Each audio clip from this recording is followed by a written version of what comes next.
Hi welcome back to Jakara academy. ಇವತ್ತು ನಾವು 10ನೇ ತರಗತಿಯ ಇನ್ನೊಂದು ಪಾಠ ತೃತೀಯ ಭಾಷೆ ಹಿಂದಿಯಲ್ಲಿ ಬರುವಂತಹ 4ನೇ ಪದ್ಯಪಾಠ ಅಭಿನವ ಮನುಷ್ಯ ಅನ್ನು ಈ ಒಂದು ವಿಡಿಯೋದಲ್ಲಿ ಅಭ್ಯಾಸ ಮಾಡೋಣ. ಹಾಗೂ ಹಿಂದಿ ಕನ್ನಡ ಸಾರಾಂಶವನ್ನು ಈ ಒಂದು ವಿಡಿಯೋದಲ್ಲಿ ನಾವು ನೋಡೋಣ. ಈ ವಿಡಿಯೋವನ್ನು ಸ್ಕಿಪ್ ಮಾಡದೆ ಕೊನೆಯವರೆಗೂ ಕೂಡ ನೋಡಿ. ಬನ್ನಿ ತಡ ಮಾಡದೆ ವಿಡಿಯೋವನ್ನು प्रारंभिसोना. पाठ 4 अभिनव मनुष्य और इस कविता के कवि हैं श्री रामधारी सिंह दिनकर जी. सबसे पहले हम देखेंगे कवि परिचय. कवि रामधारी सिंह दिनकर जी का जन्म ईस्वी सन 1908 को बिहार प्रांत के मुंगेर ज़िले में हुआ. पहले ये रेडियो विभाग में काम करते थे, बाद में एक सरकारी कॉलेज के प्राध्यापक बने. आगे चलकर वे भारत के हिंदी सलाहकार के पद पर नियुक्त हुए. ईस्वी सन 1974 को इनका देहावसान हुआ. कवि ರಾಮಧಾರಿ ಸಿಂಹ ದಿನಕರ್ ಅವರು ಬಿಹಾರ್ ಪ್ರಾಂತದ ಅಂದರೆ ಬಿಹಾರ ರಾಜ್ಯದ ಮುಂಗೇರ್ ಜಿಲ್ಲೆಯಲ್ಲಿ 1908ರಂದು ಜನಿಸಿದರು. ಮೊದಲು ಅವರು ಆಕಾಶವಾಣಿ ವಿಭಾಗದಲ್ಲಿ ಕೆಲಸವನ್ನು ಮಾಡುತ್ತಿದ್ದರು. ನಂತರ ಸರ್ಕಾರಿ ಕಾಲೇಜಿನಲ್ಲಿ ಪ್ರಾಧ್ಯಾಪಕರಾಗಿ ತನ್ನ ವೃತ್ತಿಯನ್ನು ಪ್ರಾರಂಭಿಸಿದರು. ನಂತರ ಅವರನ್ನು ಭಾರತ ಸರ್ಕಾರದ ಹಿಂದಿ ಸಲಹೆಗಾರರಾಗಿ ನೇಮಿಸಲಾಯಿತು. ಅವರು 1974ರಲ್ಲಿ ನಿಧನವನ್ನು ಹೊಂದಿದರು. कवि के कुछ प्रमुख रचनाएं हैं, जैसे कि हम देखेंगे हुंकार, रेणुका, रसवंती, सामधेनी, धूप चाह, कुरुक्षेत्र, बापू, रश्मिरती आदि. कवि की हर रचना में हृदय को प्रभावित और उत्साहित करने की पूर्ण शक्ति है. इनकी भाषा सजीव और विषय के अनुकूल है. अभिनव मनुष्य पद्य भाग कुरुक्षेत्र के षष्ठ सर्ग से लिया गया है. ಪದಾರ್ಥಗಳನ್ನು ನೋಡೋಣ. ಇಲ್ಲಿ ಅಭಿನವ್ ಅಂದರೆ ಹೊಸ, ಆಧುನಿಕ, ನವೀನ ಅಂತ ನೋಡಬಹುದು. ವಾರಿ, ವಾರಿ ಅಂದರೆ ನೀರು ಅಥವಾ ಜಲ. ಭಾಪ್, ಭಾಪ್ ಅಂದರೆ ಬಾಷ್ಪ ಅಥವಾ ಆವಿ. ಹುಕುಂ ಅಂದರೆ ಆಜ್ಞೆ ಅಥವಾ ಆದೇಶ. ವ್ಯವಧಾನ, ಅಡಚಣೆ, ಅಡೆತಡೆ.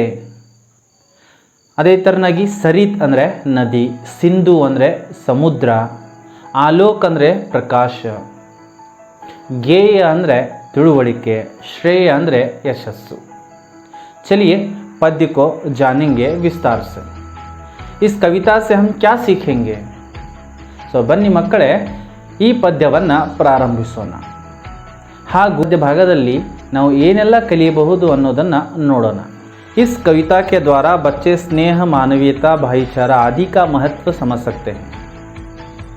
ಈ ಕವಿತೆಯ ಮೂಲಕ ಮಕ್ಕಳು ಅಂದರೆ ವಿದ್ಯಾರ್ಥಿಗಳು, ನೀವುಗಳು ವಾತ್ಸಲ್ಯ, ಮಾನವೀಯತೆ, ಸಹೋದರ ಇತ್ಯಾದಿಗಳ ಮಹತ್ವವನ್ನು ನೀವು ಇಲ್ಲಿ ಈ ಒಂದು ಪದ್ಯದ ಮುಖಾಂತರ ಅರ್ಥ ಮಾಡಿಕೊಳ್ಳಬಹುದು. तो चलिए कविता को प्रारंभ करते हैं. आज की दुनिया विचित्र नवीन, प्रकृति पर सर्वत्र है विजयी पुरुष आसीन. है बंदे नर के करों में वारी विद्युत भाप. हुक्म पर चढ़ता उतरता है पवन का ताप. है नहीं बाकी कहीं व्यवधान. लांग सकता नर सरित गिरो सिंधु एक समान. कवि रामधारी सिंह दिनकर जी कहते हैं कि आज की दुनिया बहुत ही विचित्र है और उतनी ही आधुनिक भी है, क्योंकि आज मानव ने प्रकृति के हर तत्व पर विजय प्राप्त की है, यानी कि सबको अपने काबू में कर लिया है. और आगे कवि कहते हैं कि आज मानव अपने भौतिक साधना से अपने हाथों में जल, विद्युत और भाप को वश में कर लिया है. आगे कवि कहते हैं कि मानव के आदेश पर, मानव के आज्ञा पर, मानव के हुक्म पर ही आज पवन का ताप यानी कि हवा और ताप यानी कि उष्णता चढ़ते और उतरते हैं.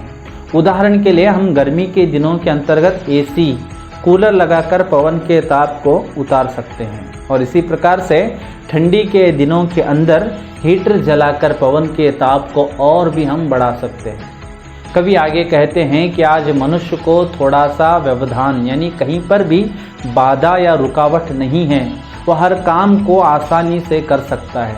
और कवि कहते हैं कि वह एक ही साथ में नदी को, समुद्र को और ऊंची ऊंची पर्वतों को एक समान लांघ सकता है, यानी कि पार कर सकता है. ऐसे आविष्कार मनुष्य ने किए हैं, जैसे कि उदाहरण के लिए हवाई जहाज़ को लीजिए. थोड़े ही मिनटों के अंदर नदी को, समुद्र को, गिरी को लांघ कर हमें एक देश से दूसरे देश तक पहुंचा सकती है. यहाँ तक मानव ने अपने बुद्धि एवं तंत्र ज्ञान से भौतिक साधना की है. ಕವಿ ಹೇಳ್ತಾರೆ, ಇಂದಿನ ಜಗತ್ತು ಅತ್ಯಂತ ವಿಚಿತ್ರ ಮತ್ತು ಆಧುನಿಕವಾಗಿದೆ. ಏಕೆಂದರೆ ಇಂದು ಮನುಷ್ಯ ಪ್ರಕೃತಿಯ ಪ್ರತಿಯೊಂದು ತತ್ವದ ಮೇಲೆ ತನ್ನದೇ ಆಗಿರತಕ್ಕಂಥ ಆಧಿಪತ್ಯವನ್ನು ಸ್ಥಾಪಿಸಿದ್ದಾನೆ. ಎಲ್ಲವೂ ಈಗ ಮನುಷ್ಯನ ನಿಯಂತ್ರಣದಲ್ಲಿದೆ, ಹಿಡಿತದಲ್ಲಿದೆ ಅಂತ ಕವಿ ಹೇಳ್ತಾರೆ. ಮತ್ತು ಮನುಷ್ಯ ತನ್ನ ಭೌತಿಕ ಸಾಧನೆಯಿಂದ ತನ್ನ ಕೈಯಲ್ಲಿನೇ ನೀರು ಅಂದರೆ ಮಳೆ, ವಿದ್ಯುತ್ ಮತ್ತು ಆವಿಯನ್ನು ಸಹಿತ ತನ್ನ ಕೈಯಿಂದ ನಿಯಂತ್ರಿಸುತ್ತಿದ್ದಾನೆ ಹಾಗೂ ತನ್ನ ಮುಷ್ಟಿಗೆಯಲ್ಲಿ ಇದನ್ನು ತನ್ನ ಹಿಡಿತದಲ್ಲಿ ಇಟ್ಟುಕೊಂಡಿದ್ದಾನೆ ಎಂದು ಕವಿ ಹೇಳುತ್ತಾರೆ. ಇವತ್ತು ಗಾಳಿ ಬಿಸಿಲುಗಳು ಕೂಡ ಮಾನವನ ಆಜ್ಞೆ ಹಾಗೂ ಆದೇಶದಿಂದನೇ ಏರಿಳಿತ ಕಾಣ್ತವೆ ಅಂತ ಕವಿ ಹೇಳ್ತಾರೆ. ಅಂದರೆ ಮಾನವನು ಇವತ್ತು ಅವುಗಳ ಮೇಲೆ ಅಧಿಕಾರವನ್ನು ನಡೆಸುತ್ತಿದ್ದಾನೆ.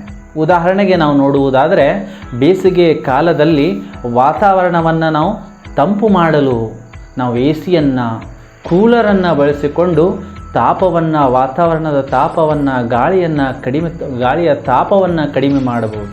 ಹಾಗೆ ಚಳಿಗಾಲದಲ್ಲಿ ಗಾಳಿ ತಂಪಾಗಿರುವುದನ್ನು ನಾವು ಹೀಟರ್ ಮೂಲಕ ನಮ್ಮ ವಾತಾವರಣವನ್ನು ಬಿಸಿಯಾಗಿಸಿಕೊಳ್ಳಬಹುದು. ಮುಂದೆ ಕವಿ ಹೇಳ್ತಾರೆ, ಮನುಷ್ಯನಿಗೆ ಇವತ್ತು ಯಾವುದೇ ತೆರನಾಗಿರುವಂತಹ ಅಡಚಣೆಗಳು, ವ್ಯವಧಾನಗಳು ಇಲ್ಲ, ಅಡೆತಡೆಗಳು ಇಲ್ಲ. ಏಕೆಂದರೆ ಅವನು ಬಹಳಷ್ಟು ಸರಳತೆಯಿಂದ ಎಲ್ಲದರ ಮೇಲೆ ಹತೋಟಿಯನ್ನು ಇಟ್ಟುಕೊಂಡಿದ್ದಾನೆ, ಹತೋಟಿಯನ್ನು ಸಾಧಿಸಿದ್ದಾನೆ. ಹಾಗೂ ವಿಶಾಲವಾಗಿರುವಂತಹ ಸಮುದ್ರ, ಎತ್ತರವಾಗಿರುವಂತಹ ಗಿರಿ ಹಾಗೂ ಹರಿಯುವ ನದಿಗಳನ್ನು ಬಹಳ ಸುಲಭವಾಗಿಯೇ ಒಂದೇ ಸಮಯದಲ್ಲಿ ದಾಟಿ ಮುಂದೆ ಹೋಗಬಲ್ಲವನಾಗಿದ್ದಾನೆ ಎಂದು ಕವಿ ಹೇಳುತ್ತಾರೆ.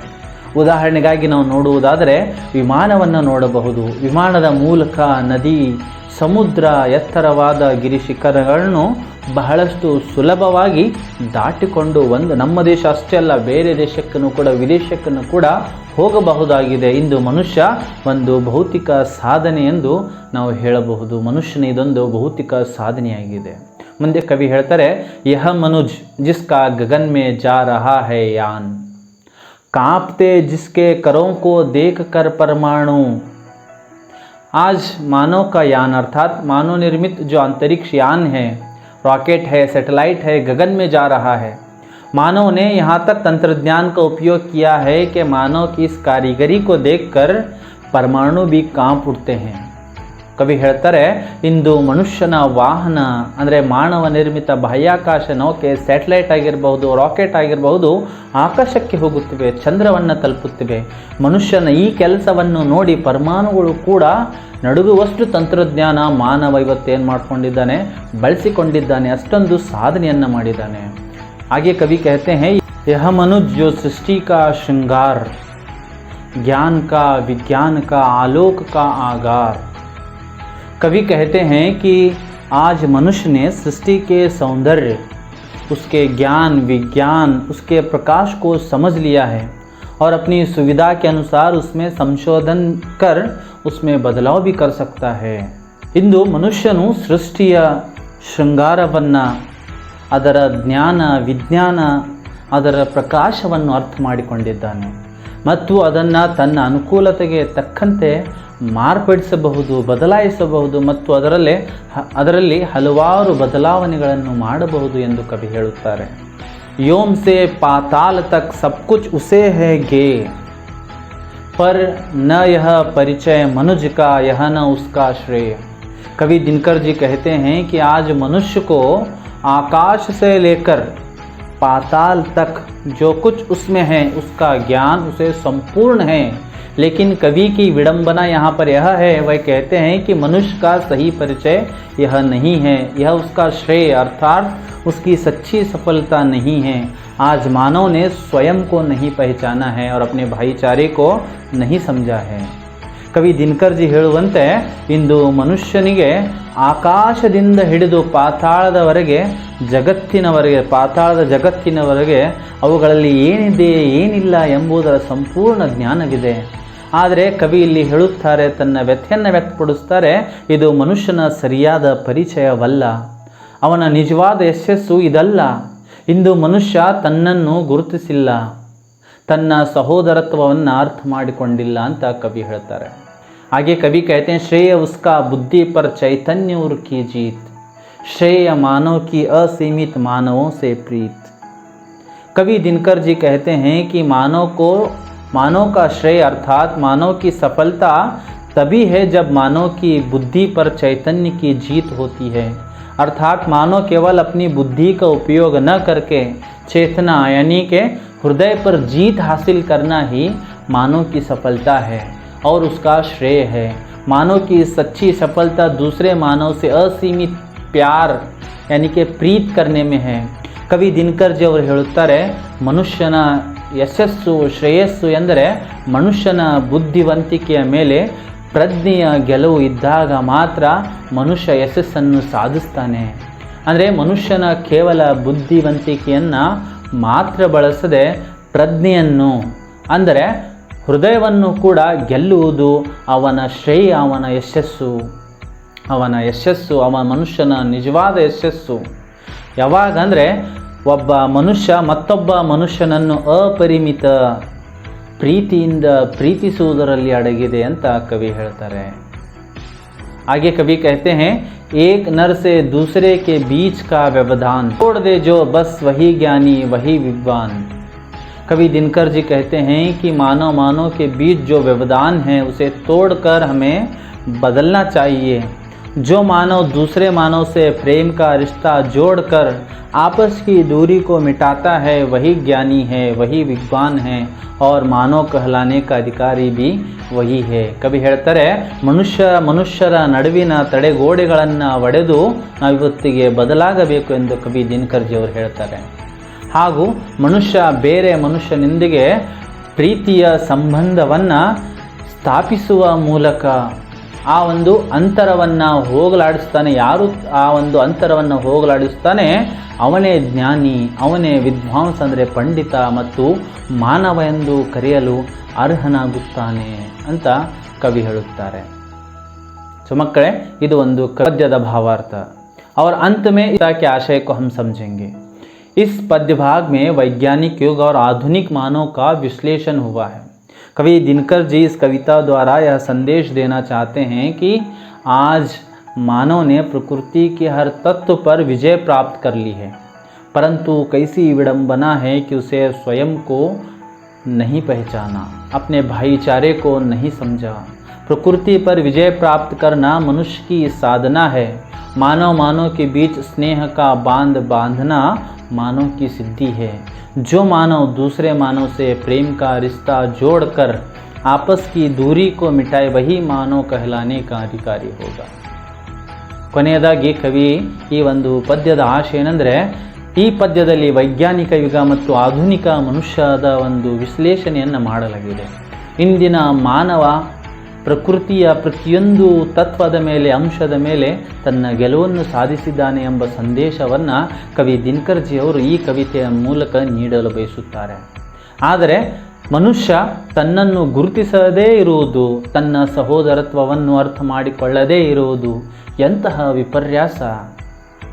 ಪ್ರಕೃತಿಯನ್ನು ಗೆಲ್ಲುವುದು ಮನುಷ್ಯನ ಅಭ್ಯಾಸ ರೂಢಿ.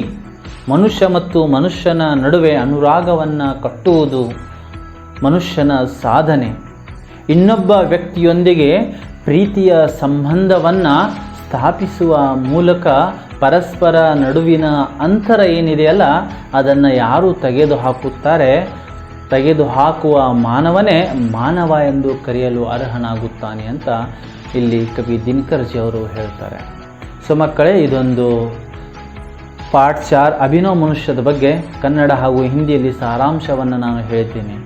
ಹಾಗೆ ಇಂತಹ ಮತ್ತೆ ವಿಡಿಯೋಗಳನ್ನು ನೋಡಲಿಕ್ಕೆ ಜಕಾರ ಅಕಾಡೆಮಿಯನ್ನು ತಪ್ಪದೆ ಸಬ್ಸ್ಕ್ರೈಬ್ ಮಾಡಿ. ಹಾಗೂ ಮತ್ತೆ ಮುಂಬರುವಂತಹ ದಿನಗಳಲ್ಲಿ ನಾವು ಇನ್ನಿತರ ಉಳಿದಿರುವಂಥ ಪಾಠಗಳ ಒಂದು ವಿಡಿಯೋವನ್ನು ಮಾಡೋಣ. ನಿಮ್ಮ ಪ್ರೋತ್ಸಾಹ, ನಿಮ್ಮ ಬೆಂಬಲ ಸದಾ ಯಾವತ್ತಿಗೂ ಕೂಡ ಜಕಾರ ಅಕಾಡೆಮಿ ಜೊತೆಗಿರಲಿ ಅಂತ ಹೇಳ್ತಾ ಮತ್ತೆ ಭೇಟಿಯಾಗೋಣ ಮುಂದಿನ ವಿಡಿಯೋದಲ್ಲಿ. ಜೈ ಹಿಂದ್.